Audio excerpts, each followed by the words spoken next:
The whole nation is mourning. Let's remember this great, inspirational man of India. Let's get into it.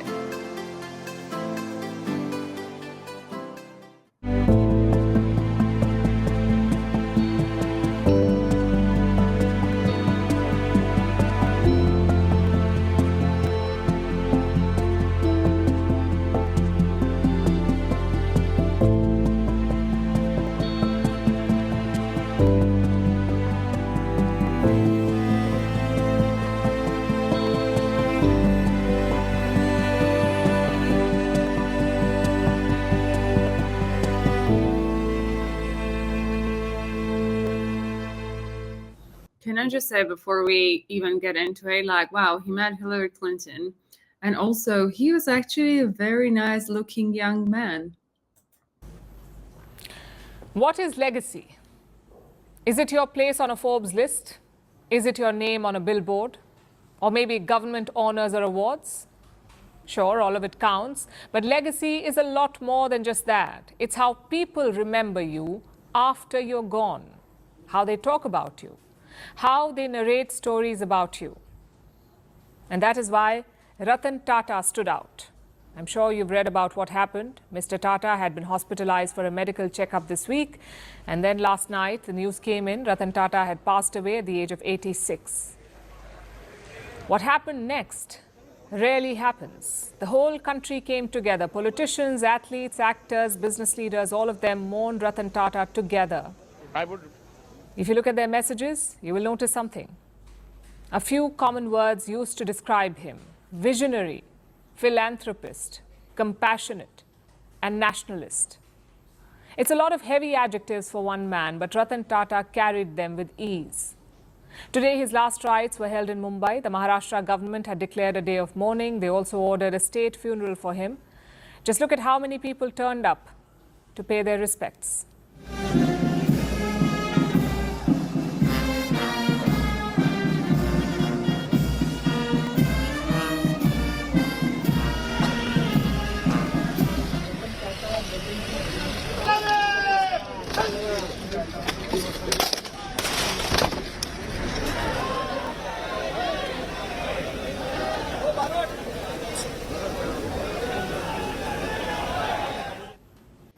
That's the legacy I was talking about. Celebrities, politicians, ordinary citizens, all of them lined up for a final goodbye. It's a testament to his career, to what he did for his company and his country. So tonight we're looking at the life of India's most respected business leader, starting with his last name. Every child in India knows about Tata. It's a business conglomerate involved in just about everything: vehicles, food, hotels, weapons, software, you name it, Tata makes it. The group has 30 different companies, and their principal promoter is an entity called Tata Sons. Whoever leads Tata Sons is the top boss. That's who Ratan Tata was. But his journey there was interesting. Ratan Tata was born in 1937. By then, the company was a giant in Indian business. When he was 10 years old, his parents separated. After that, young Ratan lived with his grandmother. In 1962, he graduated from America's Cornell University. His subject was architecture. Apparently, Mr. Tata was taken in by the American West Coast. He wanted to settle down in Los Angeles. But fate had other plans. His grandmother convinced Ratan Tata to return to India. Not like he walked straight into the boardroom, though. He had to prove himself first. Back then, another legendary businessman was running the company. JRD Tata, a distant relative of Ratan Tata. Apparently, there was hostility. JRD was not initially fond of his to-be successor. He was posted on the shop floor of Tata Steel and shuttled between departments. Things improved as JRD Tata became older. When he retired in 1991, Ratan Tata took over as chairperson. And what a time it was. India was starting to open up its economy. Free market policies were being rolled out, so Ratan Tata had his work cut out. He inherited a solid group of companies, but they lacked a common vision. In 1991, Tata was like a federation of different companies. Ratan Tata went about fixing that. During this time, he also announced a major goal: a homegrown car. He set up a new engineering team to design it. He was personally involved in creating the assembly line. Thus, in 1998, the Indica was born. His car project also revealed his compassionate side. I'll narrate a story for you. Ratan Tata visited the car factory one day. He saw that workers had to bend twice to assemble a part, and that meant bending some 600 times per day. Do you know what he did? He ordered a robot to be brought in. He said his workers cannot be doing such back-breaking work. That was Ratan Tata, the boss, always caring for his workers. By the turn of the 21st century, Ratan Tata had consolidated different Tata companies, so he eyed his next target, a foreign footprint. In the year 2000, he led the acquisition of Tetley Tea. In 2007, he bought steelmaker Chorus. And in 2008, he made his biggest splash. Tata Group bought Jaguar and Land Rover from Ford. Again, there's a story behind it. Tata's Indica was not a success at first, so Ratan Tata considered selling the auto business. Ford was keen on buying it, so Ratan Tata and his team flew out to Detroit. But the meeting went really bad. Apparently, the Ford CEO humiliated Ratan Tata. He said to him, "You don't know anything about it, so why did you start the passenger car division?" The deal never went through, but it lit a fire in Ratan Tata. He got his redemption years later. In 2008, the Great Recession had hurt Ford's business. They could not hold on to Jaguar and Land Rover. Enter Ratan Tata. He bought them off Ford for $2.3 billion. Basically, he bailed out the company that humiliated him. Of course, not all of this was seen positively. Some people questioned this acquisition spree. You see, Tata was taking loans to buy loss-making foreign companies. A lot of experts wondered why. But Ratan Tata proved them all wrong. He retired as chairman in 2012, and by then, 2/3 of Tata's revenue came from abroad. It was truly a multinational company. And that's his business legacy. He took Tata to the world, all the while keeping his feet on Indian soil. He tried to understand what the Indian consumer wanted. And that is why he made the Nano. It was supposed to be the cheapest passenger vehicle in the world, just about 1 lakh rupees for the base model. Again, his assumption was right. Indians did want a car of their own, but perhaps a bigger model would have worked better. It's business at the end of the day. You win some, you lose some. And Ratan Tata won a lot more than he lost. But outside business, he only won. Ratan Tata became synonymous with philanthropy. He wasn't one for flashy cars or palatial houses. In fact, his Mumbai house did not even have guards. And he did not have to learn philanthropy. It's how he was brought up. The Tatas have always emphasized on giving back to the community. Listen to what their founder, Jamsetji Tata, said. The community is not just another stakeholder in business, but is in fact the very purpose of its existence. Ratan Tata lived by these words. You see, 66% of Tata Sons' equity was held by Tata Trusts. All that dividend money went straight to the trust, to charity. Under Ratan Tata's leadership, 10 cancer centers were set up in India, thousands of students got scholarships, and many universities received grants. When crisis struck, Ratan Tata was first to help. During the pandemic, Tata Trust donated $270 million to the relief effort, a huge sum for a single trust. When the 26/11 Mumbai attacks happened, Ratan Tata was personally affected. His Taj Hotel was among the targeted sites. Many of his employees and guests were killed. Ratan Tata paid lifelong salaries to the families of the slain staff, even built a memorial for them. A few years ago, he made a quiet trip to Pune. No cameras, no announcement, no fanfare. Do you know why? To meet a former employee who was ill. Imagine that, an 83-year-old man, one of the richest people with the most famous surname in India, driving down to see a former employee.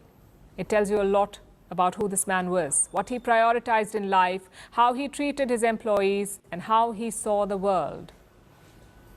You won't find Ratan Tata in the billionaires list, but walk around the streets of India, ask about a man named Ratan Tata, the replies will tell you his real wealth, respect, and adoration. Wow, this has been emotional for me. I cannot even imagine what this is for you guys. I mean, I've been on this journey with you for a little over a year now, and I think if there is something that truly stood out, would have been his name. And just to hear about all his accomplishment, it's truly touching, and it's a shame that he had to pass away in such an early age, because still, like, people live till hundreds these days, right? So it's incredible. I think you have, in a way, so much to be grateful for, and I mean it in a positive way, that you could, in your lifetime, experience and see a person like that, person of integrity. The whole thing about breaking banks, when putting together a car, visiting someone low key because they were his employees. I think, in a way, what else? What else can you want more? In a way, right? It's incredible. I am. I find it hard to even talk about it because I feel like I'm getting very emotional. It's just so inspirational, and I don't think in the world, or at least I'm sure there are good people everywhere in the world, but from the business world, it's so rare to see anything like that, especially in the Western side of things, where everything is just about profit, profit, profit. And yet profit can be achieved, and it can be achieved in a human manner. Huge lessons to learn. I'm truly grateful that I got to learn about him through you guys. Very inspirational. I think I've seen the post about him on LinkedIn first. I was shocked. I think that India has lost a lot with that, but the thing is that the memory lives forever, right? I think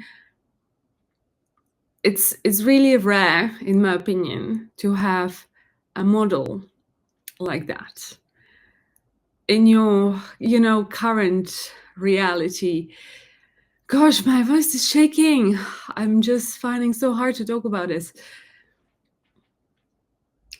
I think I think it's a huge inspiration, and something that will live in you guys' memories forever. Gosh. Okay. I need to calm down.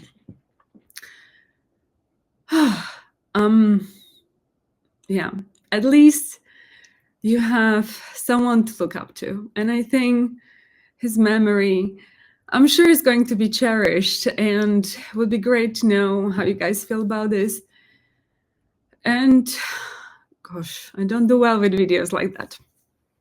And yeah, I would love to know, how you guys have been, and if this maybe